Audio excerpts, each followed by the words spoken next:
Now this is more like it. This is my kind of video game. Shadows of the Damned, hella remastered, is a hard one to talk about, however, because it's pretty much the exact same game. It performs way better than it ever did on the PS3, but for the most part you're getting the exact same game, so it's kind of hard to recommend to people if you played the original and didn't like it, because this is a type of game that's for a certain type of audience, right? It's a video game that knows it's a video game.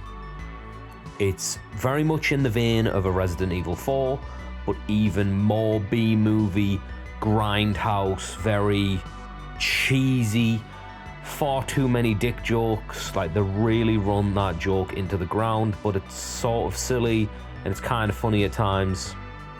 But this is absolutely my kind of video game. This is an action horror title. It's not a survival horror by any means. I know some people lump it in with that category because of its similarities to Resident Evil 4, but it is by no means a survival horror game. Not that Resident Evil 4 is a survival horror game, but this is the kind of game that just ticks the boxes for me. It's got a few quirky Suda51 things that I do not like about it. There's some jank here that I have to adapt to, because although it looks very Resident Evil 4, it's not as tight controlling as Resident Evil 4. But obviously you get a progression system as you go along. You've got new weapons, you've got upgrades to weapons you've already got, whether it gives them new abilities, lets them fire way quicker. You've got your torch for your melee moves. You can obviously do case sensitive attacks like Resident Evil 4, like you stun the enemy, you can finish it off with like a finishing move.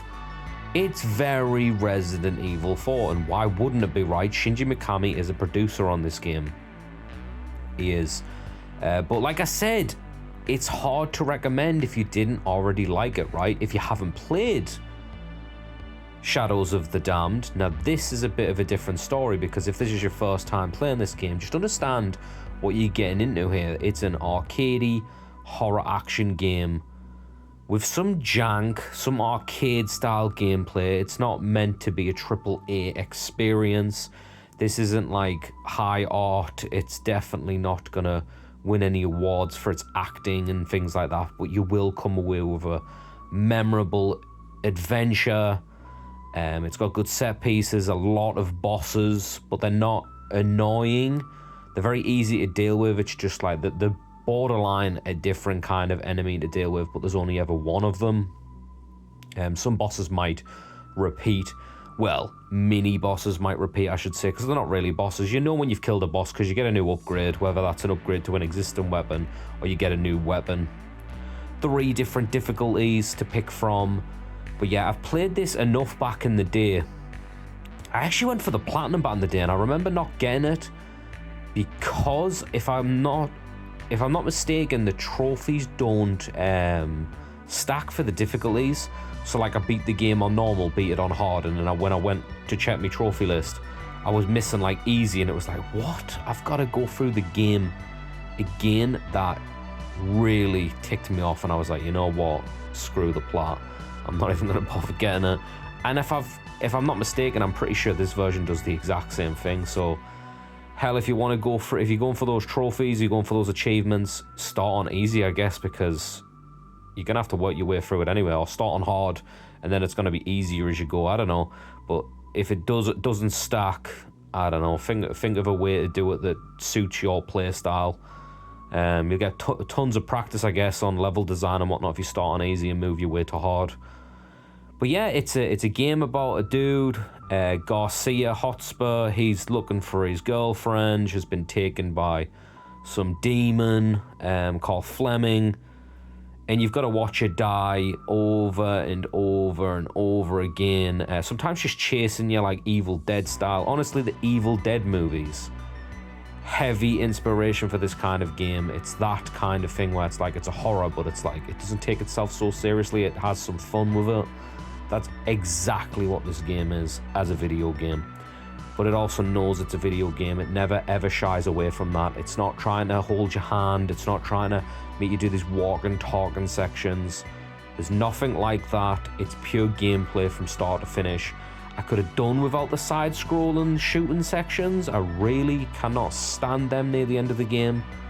They're really, but they're very similar to like taking control away from the player and making them be something, like being someone or something where it's just like you're not being the main character.